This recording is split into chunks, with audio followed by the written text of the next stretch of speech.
Bonjour à tous. Donc moi je suis Julien, je suis directeur des opérations chez UTIC et je vais vous présenter ça un petit peu plus en détail. Et on va voir aussi comment du coup UTIC va pouvoir à terme venir adresser tous les cas, notamment la mesure. Donc UTIC déjà, qu'est-ce que c'est? C'est une alliance entre plusieurs grands telcos européens. On a notamment Deutsche Telekom, Orange, Telefonica, Vodafone. C'est les 4 opérateurs qui ont fondé UTIC. Donc c'est déjà assez historique, une alliance entre 4 grands opérateurs comme ça à travers l'Europe. Et au-delà de ces 4 opérateurs qui ont créé la société, on a ensuite des contrats de partenariat avec 17 telcos aujourd'hui sur 6 marchés depuis quelques jours maintenant, puisqu'on a l'Autriche qui s'est lancée également. Et sinon, on est aujourd'hui actif sur l'Allemagne, l'Espagne et la France, qui étaient les 3 premiers marchés avec lesquels on s'est lancé l'année dernière, et l'Italie et le Royaume-Uni qui se sont lancés cette année.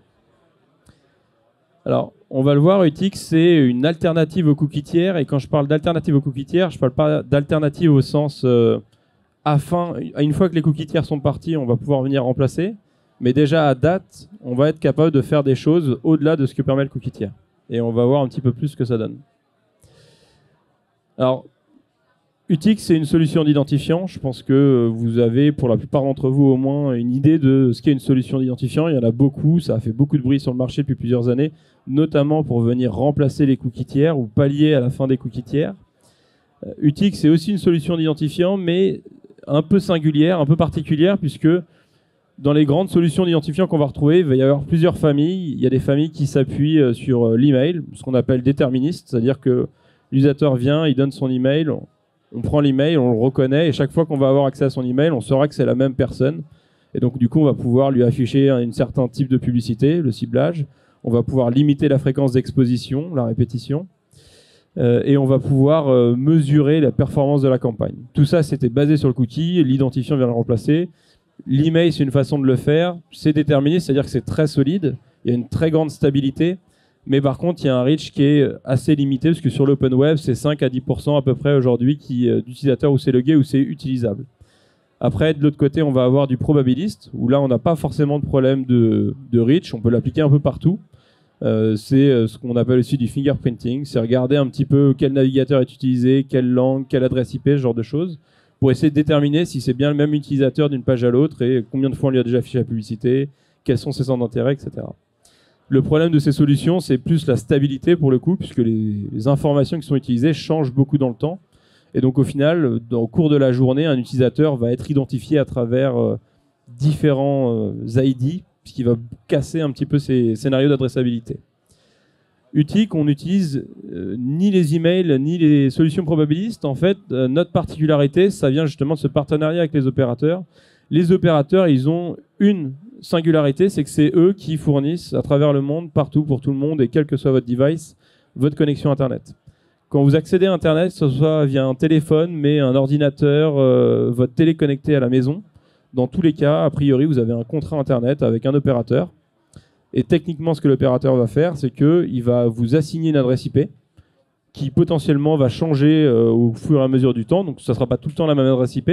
Donc, l'adresse IP en tant que telle, elle ne permet pas vraiment d'identifier quelqu'un. Par contre, l'opérateur, lui, cette adresse IP, elle est associée à un contrat. Chaque fois qu'il change l'adresse IP, elle est toujours associée au même contrat. Et nous, c'est là-dessus qu'on va se baser. En fait, ce qu'on va faire, c'est que notre solution, c'est un petit script assez simple qu'on va mettre sur un site éditeur, sur un site annonceur. On va faire une collecte de consentement. Et quand on a le consentement, on va récupérer l'adresse IP, on va la transmettre aux opérateurs partenaires. Donc, je parlais de 17 opérateurs. En France, on a Orange, SFR et Bouygues. Le 4e grand opérateur, Free, on est aussi en discussion avec eux et on a bon espoir de pouvoir les voir monter et alimenter la solution. Donc déjà à date, on a à peu près 80% de couverture de marché en France. Avec Free, on approcherait les 100%. Et donc ces opérateurs, lorsqu'on leur envoie une adresse IP, de l'adresse IP, vont être capables de remonter jusqu'au contrat. Et ce contrat Internet, c'est ça la fondation, la base de l'identifiant UTIC. Le gros avantage qu'on va avoir avec ce contrat Internet, c'est que, on parlait de 2 problématiques tout à l'heure, problématique de reach. Lorsqu'on a besoin d'une donnée comme l'adresse email ou autre, automatiquement, ça limite drastiquement. Là, quand on parle de la connexion Internet, ça n'a pas vraiment de limite. Si vous êtes chez un opérateur Orange, Bouygues ou SFR à date aujourd'hui, la solution peut s'activer sur les sites web qui ont intégré UTIC sur lesquels vous allez. En termes de stabilité, et c'est là où ça va devenir très intéressant, au-delà du fait de se dire à un moment donné, il n'y aura plus de cookies tiers, ou en tout cas très limité, et on va avoir besoin d'autre chose, une alternative que peut être Utic, on va voir qu'en fait, en termes de stabilité, on va déjà à date beaucoup plus loin que ce qu'on fait avec le cookie tiers, et ça a pas mal d'avantages, et je vais les présenter un petit peu plus après. Mais en termes de stabilité, comme on est lié au contrat Internet, ben, on va pas avoir de... vous n'avez pas changé de contrat Internet tous les jours, donc on est assez stable dans le temps. Et surtout, c'est là ça devient aussi très intéressant, c'est qu'on va être stable cross-environnement. Aujourd'hui, quand vous êtes sur votre mobile, sur une application, vous êtes identifié d'une certaine manière, les IDFA, les Android ID, vous avez un profil sur cette application. Lorsque vous allez sur le site web, vous êtes identifié cette fois via un cookie. C'est pas les mêmes profils. On n'est pas capable aujourd'hui, sauf dans de rares cas, de lier ces deux profils-là. Donc, on ne peut pas vous cibler, par exemple, de l'application vers le web. Si je suis un annonceur, que j'ai une application avec tous mes clients qui viennent dessus, j'ai envie d'exclure ces clients de mes campagnes de branding, etc. C'est très difficile de le faire aujourd'hui parce que je connais leur profil app, je ne connais pas leur profil web. Je ne peux pas le faire. Utic, comme on est lié à la connexion Internet, quand vous êtes sur votre téléphone, sur votre application mobile ou sur un site web, même connexion Internet, même identifiant. Donc automatiquement, on va faire une réconciliation de ces environnements. Là où ça devient encore plus intéressant, c'est que le même principe, comme je disais, s'applique quel que soit l'équipement que vous utilisez pour accéder à Internet, y compris la télé connectée, la CTV. Donc là où ça va devenir très intéressant, c'est que quand on va déployer sur la CTV, on va être capable d'avoir un seul et même profil pour un utilisateur qui a consenti sur sa télé connectée, lorsqu'il va avoir une publicité en télé ou en télé segmentée, lorsqu'ensuite il va aller sur le site de l'annonceur pour effectuer un achat, lorsqu'il va retourner sur un site éditeur pour voir une autre pub de l'annonceur, on va être capable d'appliquer une stratégie 100% omnichannel avec un seul profil à travers. Les avantages du coup, donc c'est, je le disais, mais la stabilité améliorée à la fois dans le temps et à la fois cross-environnement, ça va être très important et on va voir un petit peu les impacts réels que ça a sur des campagnes pour des annonceurs après. Un reach étendu, hein, comme je le disais, mais on n'a pas forcément de limite en termes de reach. À partir du moment où il y a une connexion Internet avec un opérateur partenaire, on peut techniquement venir identifier l'utilisateur. Donc, avec les 4 opérateurs, ça serait un potentiel de presque 100% des utilisateurs en France. On va pouvoir, évidemment, on est complètement indépendant des cookies tiers. Donc, tout ce qui est environnement cookieless, Safari, Firefox, mais aussi les environnements type CTV, etc., je l'ai dit, mais on va pouvoir fonctionner dessus. Et enfin, le dernier point pour nous, c'est que la raison aussi pour laquelle on est dans cette situation aujourd'hui où l'industrie doit chercher à se réinventer avec la fin des cookies tiers, c'est parce qu'il y a eu un problème de transparence de l'industrie et d'éducation vis-à-vis des utilisateurs qui a conduit en fait à une défiance des utilisateurs. Et c'est ça qu'on voit aujourd'hui quand on voit les régulateurs qui créent le RGPD, quand on voit les navigateurs avec probablement d'autres motifs un peu moins chevalier blanc, mais de protéger les utilisateurs, tout ça, ça va être lié en fait à ce manque de transparence. Et là-dessus, Utic, aussi avec un ADN qui est issu des opérateurs, hein, qui sont, avant d'être un acteur qui alimente une solution ad-tech, qui sont des annonceurs, qui ont un business B2C, ils ont forcément en tête le besoin d'utilisateurs, ce besoin de transparence.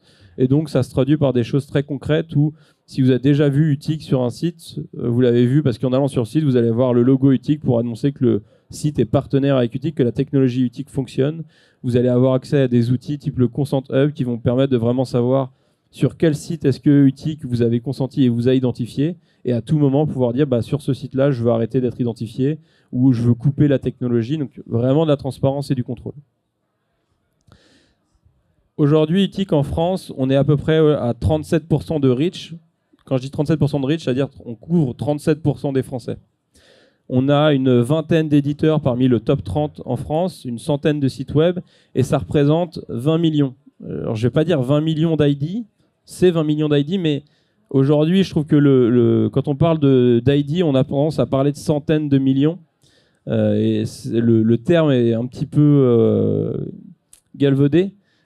Centaines de millions, plusieurs centaines de millions, quand en France on est à peu près 60 millions, c'est qu'on se rend bien compte qu'il y a un problème justement de stabilité, il y a un problème de fragmentation. Quand nous on dit qu'on a 20 millions, c'est pas 20 millions d'ID comme on pouvait avoir 20 millions de cookies tiers, c'est 20 millions de Français. Et vous avez un petit peu les sites web avec lesquels les éditeurs et les sites web avec lesquels on travaille aujourd'hui. Sur la partie activation maintenant, une fois qu'on est intégré comme ça sur le marché français, que les identifiants éthiques ils arrivent dans les tuyaux, comment est-ce qu'on fait pour les utiliser? Il y a deux façons de les utiliser. On peut le faire de manière assez classique dans des DSP. Donc il faut des DSP qui soient partenaires. Le DSP au lancement avec qui on a commencé, c'était Adform. On a d'autres DSP avec lesquels on travaille aussi, avec un Xander par exemple qui est en train de finir les intégrations pour le début de l'année prochaine. Le principal problème qu'on va avoir quand on travaille dans la tech, quand on veut faire des campagnes et qu'on ait une solution d'identifiant, c'est qu'aujourd'hui, il y a un acteur technique qui représente 60% de la demande, c'est Google, c'est le DSP DV360. Et Google, il a une position que j'imagine vous connaissez tous, qui est vis-à-vis des identifiants assez fermée, on va dire. Comment est-ce qu'on fait du coup pour avoir une solution qui puisse venir fonctionner, remplacer des cookies, si on n'est pas capable d'aller chercher, aider 60% des budgets en France? Et ben en fait, la solution, ça va être la curation. La curation, alors vous avez peut-être entendu, je crois que c'était 2 ateliers avant moi, Julien justement de Equative qui venait parler de curation. La curation, en fait, c'est une sorte de petite brique, je ne sais pas comment il l'a décrit exactement, mais la façon dont moi je la décris, c'est une petite brique d'intelligence qui va venir se placer entre le SSP et le DSP. Une façon de le voir, c'est une façon d'étendre les capacités du DSP. Et ça tombe très bien, parce que c'est exactement ce qu'on veut faire. On ne veut pas que les gens changent de DSP. S'ils ont envie d'utiliser DV, ils peuvent utiliser DV. Nous, avec Equative, avec la curation d'Equative, aujourd'hui, on va venir être capable d'étendre les capacités de DV pour venir rajouter le support des identifiants. Et aujourd'hui, la majorité des campagnes qu'on fait tourner avec Utic tournent sur DV360. Et avec cette solution via la curation, on peut déjà à date la faire tourner sur n'importe quel outil d'activation, n'importe quel DSP. Donc, j'ai parlé un petit peu sur la théorie de ce qu'était Utic, de ce que ça représentait, les améliorations en termes de reach, en termes de stabilité. Alors maintenant, essayons de voir un peu concrètement ce que ça donne. Alors, ne prenez pas peur. C'est des graphes avec beaucoup de choses. C'est pas facile à comprendre tout de suite ce que ça représente. Sur ce premier graphe à gauche, ce que j'ai mis, en fait, c'est j'ai pris le top 30 des sites avec lesquels on travaille. Et pour chacun de ces sites, j'ai essayé d'aller regarder quelle était la duplication des utilisateurs. C'est-à-dire que si on a un identifiant qui n'est pas stable, si chaque fois que je vois quelqu'un, je recrée un identifiant pour la personne, je vais avoir que du bleu partout. Ça veut dire que tous les utilisateurs, tous les identifiants que j'ai créés, je les ai vus qu'une seule fois sur un seul site. Ou plusieurs fois, mais sur un seul site. Quand c'est orange, c'est que je les ai vus au moins sur 2 sites. Quand c'est vert, c'est que je les ai vus sur 3, 15, 20 sites. Ce qu'on voit, en fait, c'est que là, sur notre top 30, on est au-delà des 80% en moyenne d'utilisateurs qu'on voit à travers l'ensemble de ces sites-là. Et ça, justement, c'est permis grâce à la stabilité de l'identifiant éthique. Encore une fois, la raison pour laquelle on a 20 millions d'identifiants, quand en France, il y a peut-être 100 millions de cookies ID qui se baladent, ou 200 millions, 300 millions, beaucoup plus qui se baladent, c'est pas parce qu'on n'a pas créé suffisamment d'ID, c'est parce qu'on a créé des ID qui sont stables dans le temps. Et ça, c'est ce que montre ce graphe-là. Le deuxième graphe à droite, lui, il vient aussi montrer justement la limite du cookie, une autre façon de montrer la limite du cookie. Ce qu'on voit, nous, aujourd'hui, c'est quand un éditeur il utilise Utic, première fois qu'un utilisateur va venir sur son site, il va nous appeler, on va identifier l'utilisateur via le système avec les opérateurs partenaires, on va générer l'identifiant et on va lui mettre à disposition. Quand je dis mettre à disposition, c'est-à-dire qu'on va le stocker justement dans un cookie first party. Donc a priori, aujourd'hui, on se dit que les cookies first party ne sont pas trop impactés et que ça reste stable. C'est limité, mais ça reste stable. Chaque fois que l'utilisateur va revenir après, si l'identifiant est encore disponible dans ce cookie first party, donc aujourd'hui, ça ne devrait pas bouger a priori, il va pouvoir le réutiliser directement sans nous rappeler à chaque fois. Dans 26% des cas, quand il nous appelle, c'est qu'en fait, on avait déjà identifié l'utilisateur, on lui avait déjà mis l'identifiant dans un cookie first party, mais l'identifiant n'est plus là. Pourquoi ? Parce que par exemple sur Safari, si l'utilisateur il vient sur votre site toutes les 2 semaines, chaque fois qu'il vient toutes les 2 semaines, tous les cookies first party y compris ont été supprimés. Donc si vous avez une solution qui est basée sur des cookies first party, sur votre identifiant, à chaque fois il y a un reset qui se fait. On recasse l'adressabilité. Là avec Utic, ce qu'on voit, c'est qu'on maintient cette adressabilité, même au bout d'une semaine, au bout de 2 semaines, au bout de plusieurs semaines, plusieurs mois. Et que dans 26% des cas, y compris les cookies first party, n'ont pas été capables de le faire. Deuxième retour d'expérience, celui-là c'est sur une campagne qu'on avait fait avec Intermarché en début d'année. Donc on avait fait le test sur le DSP avec Adform. Et donc ce qu'on avait été capable de voir déjà, c'est que 47% des impressions sur lesquelles on avait diffusé avec Utic, c'était sur des inventaires cookieless. Donc quand vous avez un DSP aujourd'hui qui n'est plus en mesure de diffuser parce qu'il y a du capping, parce qu'il y a du ciblage et qu'il n'y a pas de cookies en face, grâce à Utic déjà, ça vous permet de venir réadresser 47% d'audience à laquelle vous ne parliez plus. Le deuxième point, encore une fois, lié à la stabilité, ce qu'on s'aperçoit, c'est que c'est important, un des principaux critères pour les annonceurs, à chaque fois qu'on en parle avec eux dans les campagnes, c'est le respect du capping. Pourquoi ? Parce que si on affiche 300 fois une pub à un utilisateur, bah déjà, on a potentiellement gaspillé une partie du budget. Alors si c'est un utilisateur, ça va, mais si c'est 300 fois à 100 000 utilisateurs, ça commence à faire beaucoup de budget gaspillé. Et aussi parce que derrière, au-delà de ça, au bout de 300 fois, il y a vraiment un risque que l'utilisateur, il en ait même marre de la publicité. La publicité, c'est un investissement. Donc si à un moment donné, l'effet est négatif, on arrête d'investir. Le problème du cookie, c'est comme le cookie, justement, il n'est pas stable parce qu'il change, parce qu'on va avoir plusieurs navigateurs, plusieurs devices, parce que parfois, quand on va sur un site web, on vient sur le site web depuis Facebook, ce qui ouvre un navigateur Facebook particulier avec un cookie. Parfois, on va venir avec son navigateur Chrome, Firefox ou autre. C'est un autre navigateur avec un autre cookie, donc c'est perçu comme deux utilisateurs différents. On va réafficher, on va repartir de zéro sur le capping.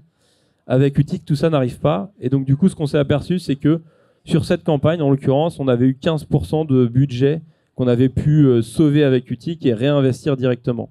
Quand je dis 15%, ça veut dire qu'on avait 15% du budget qui, si on avait utilisé des cookies, aurait été redépensé sur des utilisateurs qui avaient déjà vu la pub un certain nombre de fois. Ça, c'est une campagne en début d'année. On en a fait d'autres depuis. J'en ai refait une analyse fin de semaine dernière. On était sur 20% du budget. Je parlais de 300 fois, c'était pas une exagération. J'ai vraiment des gens sur un capping max de campagne qui était à 12.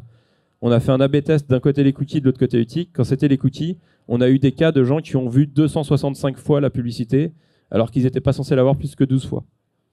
Pourquoi ? Parce que le cookie tiers ne marche pas, parce que le DSP, en l'occurrence, utilisait aussi une solution probabiliste pour essayer d'aller chercher du reach sur les inventaires cookieless, et que ça a une limite. Et cette limite, c'est la stabilité, c'est la précision.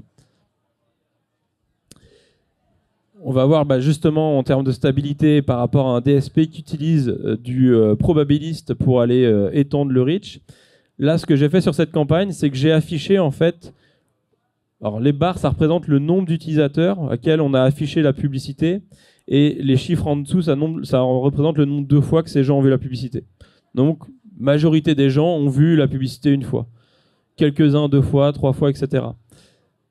Encore une fois, un A/B test d'un côté avec un DSP, à droite avec Utic qui applique le capping. On avait un capping de 8 sur la campagne. Côté Utic, parfait, le contrat a été respecté. On n'a pas eu un seul utilisateur qui a vu la publicité plus que 8 fois. Côté DSP, avec du cookie tiers et des signaux probabilistes pour appliquer du capping, on est allé un petit peu au-delà. Jusqu'à 8 fois le capping qui avait été mis en place. Sur une campagne qui était vidéo, qui était d'une durée assez courte, sur un budget qui était un premier budget de test, c'était déjà 8 fois. La campagne dont je parlais tout à l'heure, qui était une campagne plus importante, un peu plus longue, c'était plus 8 fois, c'était 20 fois le maximum qu'on était allé chercher. Maintenant, l'analyse que j'ai fait après derrière, c'est que j'ai pris aussi les logs. Toutes ces analyses-là sont basées sur les logs, donc ça permet vraiment d'aller dans le détail. Et j'ai pris du coup le cas du DSP, j'ai pris les logs du DSP et je suis allé comparer, ok, est-ce qu'il y a une différence quand le DSP il utilise les cookies tiers pour maintenir le capping versus quand il se base sur les signaux probabilistes parce qu'il n'y a pas de cookies? En fait, ce qu'on s'aperçoit, c'est que les gros dépassements de capping qu'on a pu avoir, ils sont tous sur la partie des logs où il n'y avait pas de cookies, où le DSP faisait de l'achat en cookieless. On voit aussi que même si c'est moins le cas, quand il y a du cookie, il y a quand même eu des dépassements de capping, et pas non plus négligeables, puisque de 8 maximum, on est quand même arrivé à monter jusqu'à 18. Alors, bien sûr, on le voit, on le voit d'ailleurs pas bien, mais c'est des petits, c'est pas un grand nombre d'utilisateurs, c'est pas la majorité d'utilisateurs, ce qui veut dire que si vous regardez votre campagne à la fin et que vous regardez votre capping moyen, vous allez vous dire, ok, mon capping moyen, il est à 6, 7, je suis dans mon capping, c'est bon, il n'y a pas de souci. En réalité, ce qui s'est passé, c'est que vous avez une majorité d'utilisateurs qui ont vu la pub une fois, et vous avez ensuite un petit nombre d'utilisateurs. Alors, par exemple, sur la campagne là dont je parlais, c'est 3% des utilisateurs. 3% des utilisateurs, ça ne semble pas énorme, mais c'est 3% des utilisateurs qui ont représenté 20% du budget au-delà de ce qui était censé être la limite du capping. Et quand on passe sur du cookie sans cookie tiers, c'est 20% et on passe à 25% du budget, 30% du budget. Donc en fait, le vrai point ici, c'est de se dire que déjà à date, aujourd'hui et depuis des années, quand vous faites tourner des campagnes et que vous avez décidé d'appliquer un capping, que vous avez déterminé que la bonne répétition, c'était 3, 4 et pas plus, aujourd'hui, vous avez 20% de votre budget de campagne qui est gaspillé parce que ça ne respecte pas votre cadre de diffusion. Et ça, c'est impossible à le voir avec un cookie puisque le cookie, justement, change et on ne peut pas faire le lien.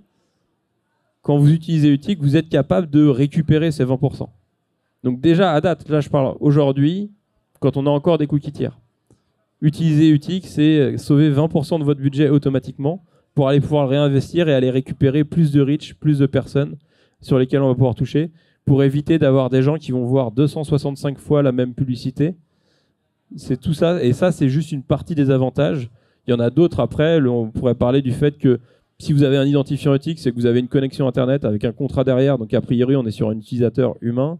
On va automatiquement réduire les bots parce que les bots n'ont pas de contrat Internet avec les opérateurs. C'est un petit peu tous ces avantages-là, mais pour moi, celui-là, c'est celui qui est le plus parlant.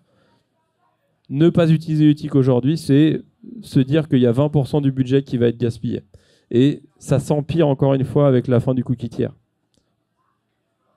Donc voilà pour ce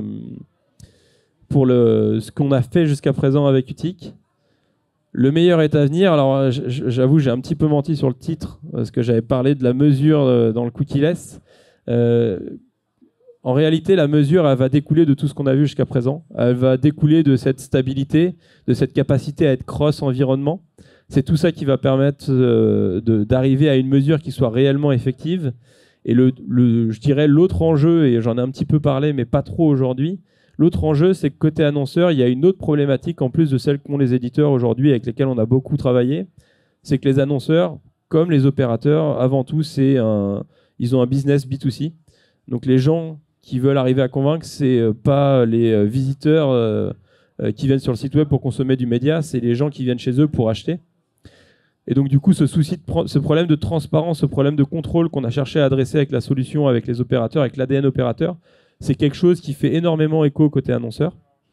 Et c'est pour ça qu'aujourd'hui, on commence à travailler avec des grandes et des belles marques, avec Renault et avec d'autres encore. C'est parce que justement, ce côté transparence, contrôle leur a plu, parce qu'ils savent qu'en travaillant avec Utic, ils ne vont pas se mettre à dos leurs clients.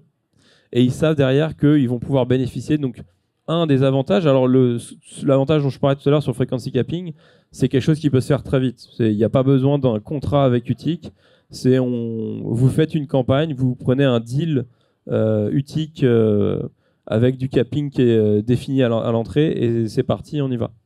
La mesure, ça demande un pas en plus côté annonceur, parce que ça demande l'intégration du script sur le site de l'annonceur pour pouvoir avoir accès à l'identifiant lorsque l'utilisateur visite son site et pour être capable de faire ce lien entre quelqu'un qui est venu sur mon site, quelqu'un qui a adhéré à ma newsletter, qui a regardé mes produits, qui a acheté mon produit, et quelqu'un à qui j'ai affiché une publicité sur l'ensemble des devices. Cette mesure d'attribution, c'est déjà disponible aujourd'hui. Donc, pour les annonceurs qui ont fait ce pas en plus, un Renault par exemple, on va commencer à faire des premiers tests avec eux d'attribution. Donc ça, c'est possible. Et le deuxième point, j'en ai parlé plusieurs fois, mais ça va être la CTV. Ça va être aussi une belle avancée dans l'industrie, dans le sens où la CTV, qui est un channel qui est en forte croissance, mais qui reste assez siloté par rapport au reste, parce qu'on n'a pas justement cet identifiant commun, même si on commence à avoir des ponts dans certains cas. On va pouvoir venir le démocratiser avec un identifiant qui n'est pas dépendant d'un compte email utilisateur, mais qui va être automatiquement reconnu et qui va être capable d'associer entre une publicité vue à la télé et derrière un comportement d'achat sur un téléphone, sur un ordinateur à la maison. Et c'est tout pour moi. Merci Julien. Est-ce qu'on fait une petite session de questions-réponses ? Avec plaisir. Avec plaisir. Est-ce que quelqu'un a des questions pour Julien au sujet d'Utic ? Non, pas de main qui se lève. Ah si, une main qui se lève, monsieur. Je vous tends le micro. Alors c'est peut-être une question un peu idiote là-dessus, mais si c'est rattaché à un contrat Internet, est-ce que ça veut dire que l'identifiant change à partir du moment où on n'est pas connecté sur la même box ? Genre typiquement, j'ai un identifiant chez moi, j'ai un identifiant au travail. Alors, c'est une très bonne question, elle n'est pas bête. Et effectivement, l'identifiant va être attaché à la connexion Internet. Donc, alors après, avec ce que j'ai expliqué tout à l'heure aussi, c'est qu'on ne va pas faire cette reconnaissance via l'opérateur à chaque page. On va le faire une première fois. Et après, on va venir stocker cet identifiant localement dans un cookie first party. Donc si je suis dans la rue, que je me balade sur ma connexion Internet, qui est sur ma ligne Internet mobile, je vais sur le Figaro, on m'identifie, je mets mon identifiant dans le cookie first party du Figaro. J'arrive ensuite chez moi, je me connecte en Wi-Fi, je retourne sur le Figaro, j'ai encore accès à mon identifiant. Donc on est capable de maintenir le lien. Si derrière je vais au bureau et que je me connecte en Wi-Fi, pareil, j'ai encore mon identifiant, on est capable de maintenir le lien. Si par contre mon identifiant, on l'a vu, c'était le cas dans 25% à peu près, mon cookie first party a disparu et je vais me connecter au bureau, on va essayer de me réidentifier. Là pour le coup au bureau, aujourd'hui Utic, nous on va pas faire d'identification, c'est pas intéressant, il peut y avoir des centaines de personnes derrière une connexion Wi-Fi bureau, donc on se concentre sur les connexions privées, mobiles et Wi-Fi, mais on va le maintenir comme ça.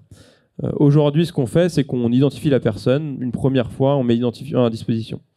Ce qu'on va faire là dans les prochains mois aussi, c'est faire évoluer la solution pour que régulièrement on puisse réidentifier l'utilisateur s'il a changé de connexion et être capable de commencer à faire le lien entre tiens, ça c'est son identifiant quand il était en mobile, ça c'est son identifiant quand il est en Wi-Fi, et donc commencer à amorcer cette réconciliation.